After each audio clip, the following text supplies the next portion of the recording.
સુરત માટે હજુ પણ ચિંતાજનક સ્થિતિ યથાવત હોય તેમ હવામાન વિભાગે આગામી 3 કલાક માટે ભારે વરસાદની આગાહી સાથે આજે પણ શહેર અને જિલ્લામાં રેડ એલર્ટ જાહેર કર્યું છે. જિલ્લાના અનેક વિસ્તારોમાં સ્થળાંતર શરૂ કરવામાં આવ્યું છે, જ્યારે તંત્ર સતત સતર્ક બની પરિસ્થિતિ પર નજર રાખી રહ્યું છે.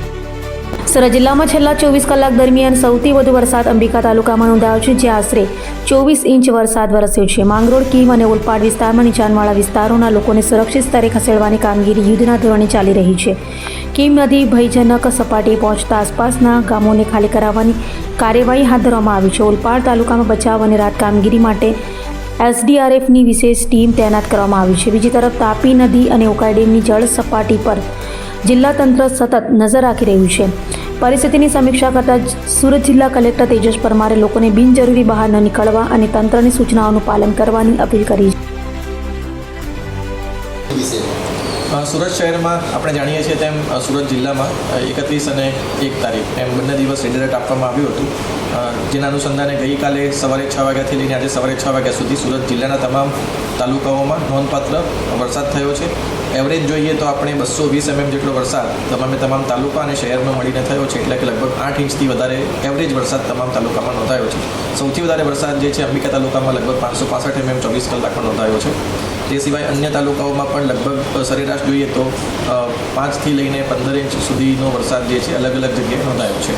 સુરત શહેરમાં પણ આપણે જોઈએ તો લગભગ 5 ઇંચ જેટલો વરસાદ 24 કલાકમાં 5થી 6 ઇંચ જેટલો વરસાદ નોંધાયો હતો.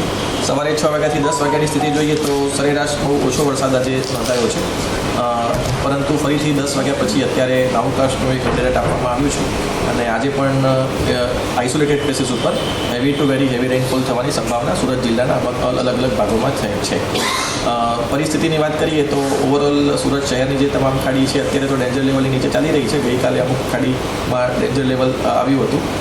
ત્યારબાદ તાપી નદીની અંદર આપણે સિંગણપુર જે કોઝવે છે તે ઓવરફ્લો થવાના કારણે પાણી આવેલું છે. ઉકાઈ ડેમ છે તેની સ્થિતિની વાત કરીએ તો 333 ફીટનું જેનું રૂલ લેવલ છે એની સામે 320 ફીટ એમાં પાણી છે. જિલ્લાના અન્ય ભાગોની વાત કરીએ તો ખાસ કરીને ઓલપાડ અને માંગરોળ તાલુકાના ગામો કે જેની અંદર કીમ નદી જે છે એ આજે રાત્રે ઓવરફ્લો થવાના કારણે કેટલાક ગામોની અંદર પાણી જે છે તે આવ્યા છે, પરંતુ આપણે પ્રિકોશનના ભાગરૂપે આપણને અગાઉથી જાણકારી હોવાના કારણે ગઈકાલે જ બધાનું ત્યાં સ્થળાંતર આપણે શિફ્ટિંગ કરી દેવામાં આવ્યું હતું. તેમ છતાં પણ એડિશનલ શિફ્ટિંગ કરવા માટે માંડવી તાલુકામાં એક એસડીઆરએફની ટીમ આપણી પાસે અવેલેબલ છે અને ઓલપાડમાં પણ આજે સવારે એક એસડીઆરએફની ટીમને મોકલવામાં આવી છે. એટલે અત્યારે હાલની જ સ્થિતિએ જોઈએ તો ઓવરઓલ જિલ્લામાં સ્થિતિ જે છે એ અંડર કંટ્રોલ છે. ફક્ત કીમ રિવર ઓવરફ્લો થવાના કારણે ઓલપાડ અને માંગરોળ તાલુકાના ગામો છે તેની આસપાસ તકેદારીના ભાગરૂપે અત્યારે શિફ્ટિંગ ગઈકાલે પણ થયું હતું અને આજે પણ ચાલુ છે. અને સાથે સાથે જે અંબિકા નદી છે તેનું સ્તર અત્યારે નીચે છે, પરંતુ તેમ છતાં પણ આપણે અંબિકા નદીની આસપાસના જે ગામો છે ત્યાંથી આપણે ગઈકાલે લોકોનું શિફ્ટિંગ કર્યું હતું. ઓવરઓલ જિલ્લાની અંદર સુરત શહેર સિવાય લગભગ 4-1,000 લોકોનું સ્થળાંતર આપણે ગઈકાલે કરવામાં આવેલું છે. સુરતમાં અત્યારે ગભરાવાની કોઈ જરૂર નથી, શું કહેશો તમે? સચેત હંમેશા આપણે રહેવું જ જોઈએ. આજે પણ મેં કીધું એમ રેડ એલર્ટ છે જ, એટલે તકેદારીના ભાગરૂપે આપણે તમામ શાળા કોલેજોને તો આજે બંધ રાખવામાં જ આવી છે અને હજુ પણ રેડ એલર્ટની સ્થિતિ છે, એટલે ભારેથી અતિભારે વરસાદની સંભાવના છે. કેટલાક જગ્યાઓ પર આઇસોલેટેડ પ્લેસીસ ઉપર આ થવાની સંભાવના છે, એટલે આપણે આજનો દિવસ પણ આપણે તકેદારીના ભાગરૂપે તમામે લોકોએ સાવચેત રહેવાની ખાસ જરૂર છે અને શક્ય જરૂરિયાત ના જણાય તો આપણે ઘરની બહાર નીકળવાનું ટાળવું જોઈએ.